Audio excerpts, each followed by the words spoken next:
Tiga pasangan capres-cawapres resmi mendaftar ke KPU. Bagaimana membaca peta koalisi dan kekuatan masing-masing pasangan di Pilpres mendatang?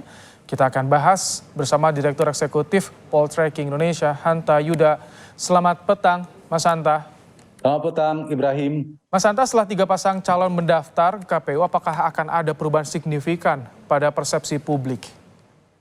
Saya kira pertama peta politik masih cukup dinamis, kompetitif. Mengapa kompetitif? Tadi sudah terlihat di data survei. Pertama, gapnya jarak antara kandidat tidak terlalu jauh sebenarnya, masih berada kalau margin of error kan plus minus, ketemu yang satu diminuskan, yang satu dipluskan 3 misalnya. Itu relatif kadang beririsan. Yang kedua, Ibrahim, waktu pemilu masih 4, pilpres masih 4 bulan. Artinya yang ketiga ada faktor dinamika politik, peristiwa politik, isu-isu politik yang sangat dinamis yang mungkin saja merubah peta elektoral. Jadi selain yang bisa disimpulkan masih kompetitif, yang kedua potensi besar pilpres kita akan berlangsung dalam 2 putaran. Kenapa dalam 2 putaran? Menguatkan tesis ini dari sisi elektabilitas ya, kita kembali satu dari peta persebaran kekuatan elektabilitas satu. Itu tidak ada satu di antara 3 pasang ini yang menjulang sendiri, misalnya di atas 50%, kan terlihat tadi tidak ada. Yang kedua pun sebaliknya, tidak ada satu di antara 3 pasang ini yang rendah sendiri, seperti di Turki pun angkanya sangat rendah, satu kandidat itu berlangsung 2 putaran. Apalagi sekarang faktor yang ketiga dari kisaran elektabilitas relatif kelihatan itu kisarannya 20-40% kalau dilihat dari survei yang terakhir per hari ini. Nah, prediksi saya nanti di hari H kita tidak tahu di posisinya Prabowo Gibran kah, Ganjar Mahfud kah, di mana, kemudian Anies Muhaimin di mana, tapi kisarannya dugaan saya ada yang 25%, ada yang 35%, ada yang 45%, atau kisaran 40 sampai 45, ada yang 30 sampai 35, dan ada yang 20 sampai 25%. Artinya cukup dinamis. Ya. Soal isu politik, apakah terkait dengan politik dinasti ini akan berpengaruh pada persepsi publik nanti?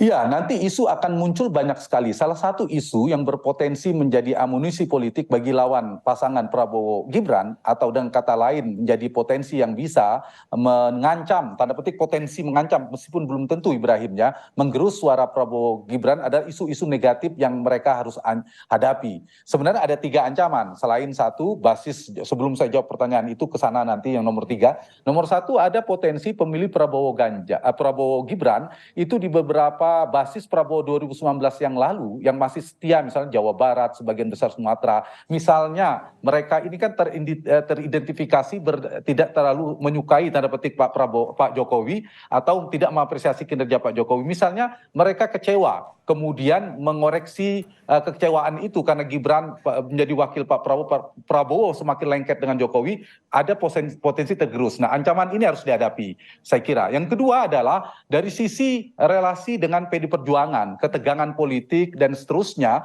dengan koalisi-koalisi yang kontra Jokowi terkonsolidasi, ini juga menjadi potensi yang harus dihadapi. Kalau tadi strateginya, ini solusi politik harus dihadapi. Persepsi, misalnya ada salah respon terhadap isu Gibran, ini kan kita lihat PD Perjuangan relatif agak diam ya, lebih pasif. Pak Jokowi juga berhati-hati. Misalnya ada yang keliru mengambil persepsi, nanti bisa dikapitalisasi oleh lawan. Nah, yang ketiga saya ingin jawab pertanyaan ini, Ibrahim, ada potensi isu yang bisa mengancam pasangan Prabowo Gibran kalau mereka tidak ada mitigasi politik, yaitu isu-isu politik dinasti, termasuk soal pengalaman politik, rekam jejak, kompetensi dan sebagainya, terutama politik dinasti. Kalau eskalasi isunya, ada 2 kan, eskalasi isunya tinggi, kemudian semakin masif, semakin menyebar tingkat pengetahuan publiknya, itu semakin mengganggu, meskipun yang diuntungkan relatif Anies Baswedan. Kalau itu yang terjadi, citra Pak Jokowi terganggu. Kalau citra Pak Jokowi terganggu, maka tingkat kepuasan kepada Jokowi tergerus. Kalau tingkat kepuasan kepada Pak Jokowi tergerus,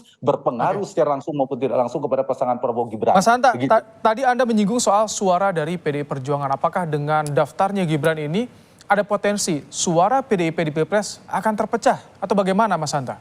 Ya, jelas akan terpecah menjadi 2. Terutama kita lihat saja ada satu pemilih di Pulau Jawa ini sangat menentu, yaitu terutama di Jawa Tengah, sebagian Jawa Timur. Kita bicara Jawa Tengah, Ibrahim. Ini pertanyaan menarik yang menjadi perebutan antara Ganjar dan Prabowo. Dulu di 2019 di Jawa Tengah ini, mengapa Jokowi bisa menang tebal hingga 77 sekian persen, hampir 78%? Karena ada 2 kekuatan besar di Jawa Tengah bersatu. yaitu kekuatan mesin politik PD Perjuangan yang dikenal kandang banteng. Yang kedua ada magnet personal dari Jokowi. Pengaruh Jokowi sangat kuat dan itu bersatu. Mereka menang tebal. Nah, sekarang dua kekuatan besar di Jawa Tengah ini terbelah, bukan terbelah, sekarang berhadap-hadapan. Tinggal bertarung di kandang banteng ini, tanda petik bantengnya lebih mengikut ke lebih kemana sebagai pengembala. Apakah tanda petik ya kepada PD Perjuangan, lebih kuat ke partai ID-nya PD Perjuangan atau ke Jokowi. Jadi simpulan dugaan sementara saya di Jawa Tengah sulit bagi Mas Ganjar untuk mengalami kemenangan tebal seperti Jokowi di 2019 yang lalu. Tapi bahwa Ganjar dugaan saya masih unggul di Jawa Tengah sangat mungkin masih unggul. Tapi jarak keunggulannya tidak bisa setebal Jokowi seperti Mas Hanta, tapi bagaimana dengan suara pendukung Jokowi? Apakah juga akan terbelah dengan kondisi ini? Apakah ada juga yang sudah yakin ke Ganjar? Ya, bisa kedua-duanya, tinggal lebih banyak kemana. Yang pemilih Jokowi yang betul-betul tidak terlalu tidak terlalu menganggap penting isu politik dinasti, relatif menerima misalnya, itu semakin solid mendukung Prabowo Gibran. Tapi sebaliknya ada yang kecewa, pendukung Jokowi 2019 dia akan bergeser ke bukan ke Anies tapi ke Ganjar Pranowo, makin solid. Jadi kalau kita bedah memang pemilih Jokowi itu arah Pak Jokowi kemana kan ada sekitar 15-25% itu mengikuti telunjuk Jokowi diarahkan kemana Ibrahim.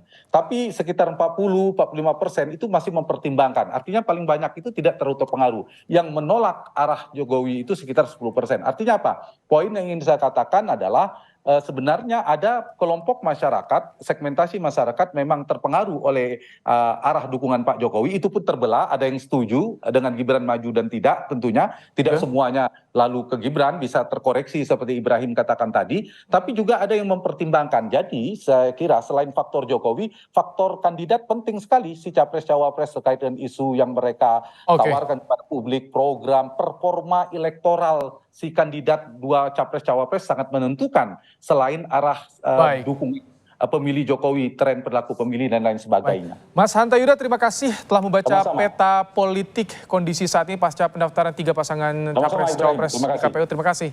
Hanta Yuda, Direktur Eksekutif Poltreking Indonesia.